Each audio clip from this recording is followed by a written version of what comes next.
Hi welcome to my channel. ಎಲ್ಲರೂ ಹೇಗಿದ್ದೀರಾ? ನಾನಿವತ್ತು ನಿಮ್ಮ ಜೊತೆ ನನ್ನ ಮಗಳ ಒಂದು ಬರ್ತ್ಡೇ ಸೆಲೆಬ್ರೇಷನ್ ಪಾರ್ಟ್ 2ನ ಶೇರ್ ಮಾಡ್ತಾ ಇದ್ದೀನಿ. ಲಾಸ್ಟ್ ವ್ಲಾಗ್ ನೋಡಿರ್ತೀರ, ಅವಳ ಬರ್ತ್ಡೇ ದಿನ ನಾವು ಯಾವ ರೀತಿಯಾಗಿ ಸೆಲೆಬ್ರೇಟ್ ಮಾಡಿದ್ವಿ ಅಂತ. ಅದನ್ನು ಬಿಟ್ಟು ನಾವು ಫ್ಯಾಮಿಲಿಯವ್ರ ಜೊತೆ ಸ್ವಲ್ಪ ಗ್ರ್ಯಾಂಡಾಗಿ ಸೆಲೆಬ್ರೇಟ್ ಮಾಡೋಣ ಅಂತ ಪ್ಲ್ಯಾನ್ ಮಾಡ್ಕೊಂಡಿದ್ವಿ. ಪಾಪು ಬರ್ತ್ಡೇ ಬಂದು ಬುಧವಾರ ಆಯಿತು, ಬಟ್ ನಾವು ಪಾಪು ಬರ್ತ್ಡೇನ ಸಂಡೇಗೆ ಪ್ಲ್ಯಾನ್ ಮಾಡ್ಕೊಂಡಿದ್ವಿ, ಅಂದರೆ ಫ್ಯಾಮಿಲಿಯವ್ರ ಜೊತೆ ಸೆಲೆಬ್ರೇಟ್ ಮಾಡೋಣ ಅಂತ. ಹಾಗೆ ಕೆಲವೊಂದು ಸ್ವಲ್ಪ ಕ್ಲೋಸ್ ಫ್ರೆಂಡ್ಸ್, ನೈಬರ್ಸ್ ಇವ್ರನ್ನೆಲ್ಲ ಇನ್ವೈಟ್ ಮಾಡಿಬಿಟ್ಟು ಸ್ವಲ್ಪ ಮಟ್ಟಿಗೆ ಗ್ರ್ಯಾಂಡಾಗಿ ಮಾಡಬೇಕು ಅನ್ನೋದು ನಮ್ಮ ಐಡಿಯಾ ಆಗಿತ್ತು. ಹಾಗಾಗಿ ಆವತ್ತಿನ ದಿನ ನನಗೆ ತುಂಬ ಪ್ಲ್ಯಾನ್ಸ್ ಇತ್ತು. ಪಾಪು ಬರ್ತ್ಡೇದು ಬರ್ತ್ಡೇ ದಿನ ಕಂಪ್ಲೀಟಾಗಿ ವ್ಲಾಗ್ನ ಮಾಡ್ಕೊಳ್ಬೇಕು, ಯಾರೆಲ್ಲ ಬರ್ತಾರೆ ಅವ್ರ ಜೊತೆ ಎಲ್ಲ ವಿಡಿಯೋ ಮಾಡಬೇಕು. ಈಗ ಏನೆಲ್ಲ ಇರುತ್ತೆ, ಪ್ರತಿ ಸರಿ ಹೀಗೆ ಆಗುತ್ತೆ. ಏನಾದರೂ ಮನೇಲಿ ಸ್ಪೆಷಲ್ ಡೇಸ್ ಅಥವಾ ಫಂಕ್ಷನ್ ಇದ್ದಾಗ ಅಂದ್ಕೊಳ್ತೀನಿ ಅವತ್ತಿನ ದಿನದ ಕಂಪ್ಲೀಟ್ ವ್ಲಾಗ್ನ ಮಾಡಬೇಕು ಅಂತ. But end of the moment ಒಂದೆರಡು ಕ್ಲಿಪ್ಸ್ ಇದ್ದರೆ ಅದೇ ಹೆಚ್ಚು ಅನ್ನೋಕ್ಕಾಗುತ್ತೆ. ಅದೇ ಥರನೇ ಈ ಸರಿನೂ ಆಯಿತು. ಏನು ಮಾಡೋದಕ್ಕಾಗಲ್ಲ, ಮನೆ ಫಂಕ್ಷನ್ ಅಂದಾಗ ಅದ್ರ ಜವಾಬ್ದಾರಿ ನಮ್ಮ ಮೇಲೆ ಇರುತ್ತೆ, ಕೆಲಸ ಹಾಗೆ ಹೀಗೆ. ಮತ್ತು ಇನ್ನೊಂದೇನೆಂದರೆ, ಈ ಥರ ಏನಾದರೂ ಇದ್ದಾಗ ನನ್ನ ಮಗಳು ಒಂಥರ ಸಪೋರ್ಟೇ ಮಾಡಲ್ಲ ಅಂತ ಹೇಳ್ಬೋದು. ಅವಳು ನಾಮಕರಣ ಟೈಮಲ್ಲಿ ಅವಳು ಹಾಗೆ ಮಾಡಿದ್ದು, ಈವನ್ ಬರ್ತ್ಡೇ ದಿನವೂ ಅದೇ ಥರ ಮಾಡೋದು. ನಾರ್ಮಲ್ ಡೇಸಲ್ಲೆಲ್ಲ ಆರಾಮವಾಗಿ ಆಟ ಆಡ್ಕೊಂಡಿರ್ತಾಳೆ. ಮನೆಗೆ ಯಾರಾದರೂ ಜನ ಬಂದುಬಿಟ್ರೆ ಅಥವಾ ಹೊರಗಡೆ ತುಂಬ ಜನ ಇರೋ ಕಡೆ ಹೋದರೆ ಅವಳೊಂದು ಸ್ವಲ್ಪ ಸೈಲೆಂಟ್ ಆಗಿಬಿಡ್ತಾಳೆ. ಆ್ಯಂಡ್ ನನ್ನನ್ನು ಬಿಟ್ಟು ಇಳಿಯೋದೇ ಇಲ್ಲ ಕೆಳಗಡೆ, ಆ ರೀತಿ ಮಾಡಿಬಿಡ್ತಾಳೆ. ಆ ಥರ ಆದಾಗ ನನಗೂ ಏನಾದರೂ ಮಾಡೋದಕ್ಕೂ ಕಷ್ಟ ಆಗುತ್ತೆ.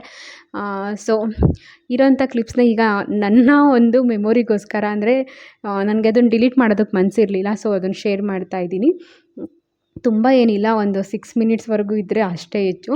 ಅದಾದಮೇಲೆ ಪಾಪು ಬರ್ತಡೇದು ಕೆಲವೊಂದು ಫೋಟೋಸ್ ಇದೆ, ಅದನ್ನು ಆ್ಯಡ್ ಮಾಡೋಣ ಅಂತ ಅಂದ್ಕೊಂಡಿದ್ದೀನಿ. ಕೊನೆವರೆಗೂ ನೋಡಿ, ನಿಮ್ಗೆ ಇಷ್ಟ ಆಗುತ್ತೆ.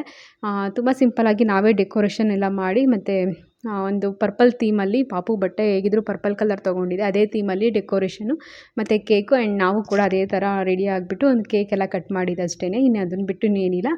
ಇನ್ನು ಊಟ ಎಲ್ಲ ಬಂದು ನಾವು ಹೊರಗಡೆನೇ ಊಟ ವೆಜ್ ಅಲ್ಲ, ನಾನ್ ವೆಜ್ ಊಟಕ್ಕೆ ಕೇಟ್ರಿಂಗ್ ಹೇಳ್ಬಿಟ್ಟಿದ್ವಿ. ಸುಮ್ಮನೆ ಇನ್ನು ಅದೊಂದು ಟೆನ್ಷನ್ ಬೇಡ ಅಂತ ಹೇಳ್ಬಿಟ್ಟು ಇಷ್ಟೇ ಆಗಿತ್ತು. ಕಂಪ್ಲೀಟಾಗಿ ವ್ಲಾಗ್ನ ನೋಡಿ, ನಿಮಗೂ ಸಹ ಇಷ್ಟ ಆಗುತ್ತೆ ಅಂತ ಅಂದ್ಕೊಳ್ತೀನಿ. ಇಷ್ಟ ಆಯಿತು ಅಂದರೆ ಲೈಕ್ ಮಾಡಿ, ಶೇರ್ ಮಾಡಿ, ವಿಡಿಯೋ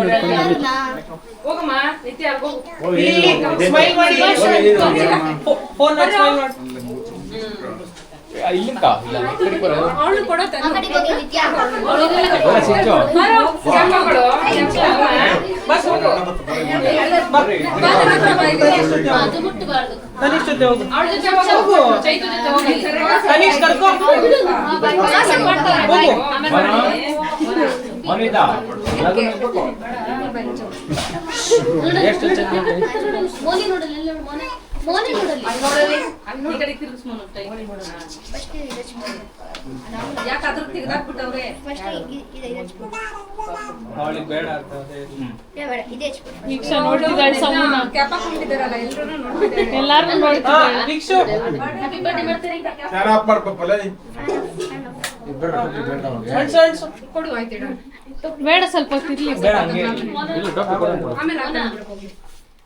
ಪರ್ಪಲ್ ಟೋಪಿ ಅವಳು ಸಮೂನ ನೋಡ್ತಿದ್ದಾಳೆ.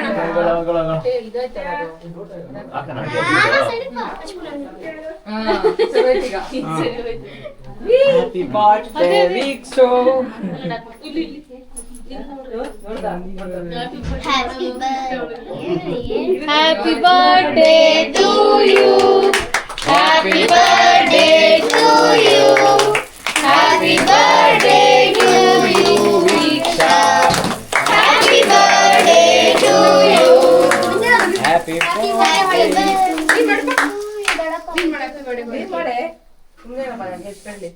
Viksha, happy birthday. Happy birthday. ತೆಗೀರಪ್ಪ ಟೋಪಿ, ಯಾಕೆ ಚೆನ್ನಾಗಿ ಕಾಣ್ತಿಲ್ಲ.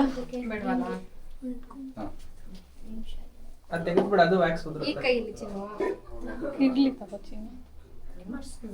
ಮಾಡಲ್ಲ ಇಲ್ಲ ಏ ವೀಕ್ಷ ಓದ್ಲಿ ಫೂ ಮಾಡಮ್ಮ, ಕಟ್ ಮಾಡಪ್ಪ. ತನಿ ಪೂಜೆ ಮಾಡ್ತಾನೆ. ಇವರೆಲ್ಲ ಸೇರ್ಕೊಂಡ್ಬಿಟ್ಟು ವಿಶ್ ಮಾಡಿ ಕಟ್ ಮಾಡಿ ಬಿಡು. ಬೇಡ ಅಂತ ಬಿಡು. ಏ ಮನೋ ಬೇಡ, ಆರಿಸ್ಕೊಡ. ಬಿಡು, ಅಲ್ಲಿ ಕೇಕ್ ಪೀಸ್ ಮಗಿಗೆ ಅಕ್ಕ ಹೇಳು, ಅಕ್ಕ ಹೇಳ್ದಂಗೆ ಹೇಳು. ಹೇಳು.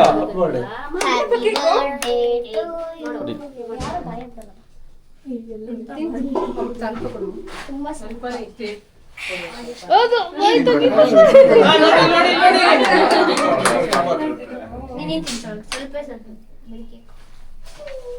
Happy birthday. Happy birthday. ಒಂಚೂರು ಇಕ್ರಿ ಕ್ರೀಮ್ ಎಲ್ಲ ಮೂತಿಗೆ. ಅವಳ ಕೈ ಕೊಡು, ನೀವು ತಿನ್ನಿಸ್ತಾಳೆ. ಫ್ಯಾನ್ ಫ್ಯಾನ್ ಅದೇನು ಊದ್ರ ಇಟ್ಟಂದವ ಇದು? ಅದು ಕ್ಯಾಂಡ್ಲು. Happy birthday. ಬಿಚ್ಚು.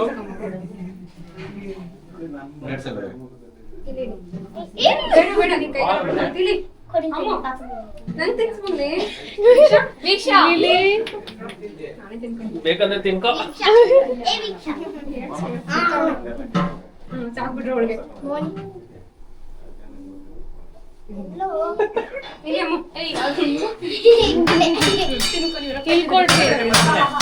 ನೀನು ತಿನ್ಸುತ್ತೀನಿ. ಇಲ್ಲಿ ಬಿಡು, ಆಮೇಲೆ ಇದಕ್ಕೆ ಬಿಡು. ಪುಸ್ತಕ ರೆಕಾರ್ಡಿಂಗು. ಒಬ್ಬ ಕೇಕ್.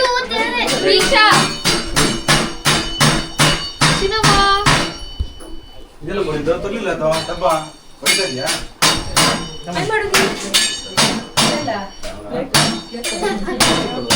ಬಿಡು, ಅದ್ಬಿಟ್ಟು ಕೊಡು, ಕ್ರೀಮ್ ಬೇಡ.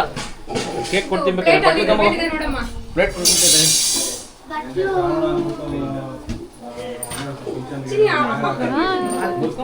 ಕಟ್ ಮಾಡಿ ತಿನ್ನಿ, ಬರ್ತೀನಿ.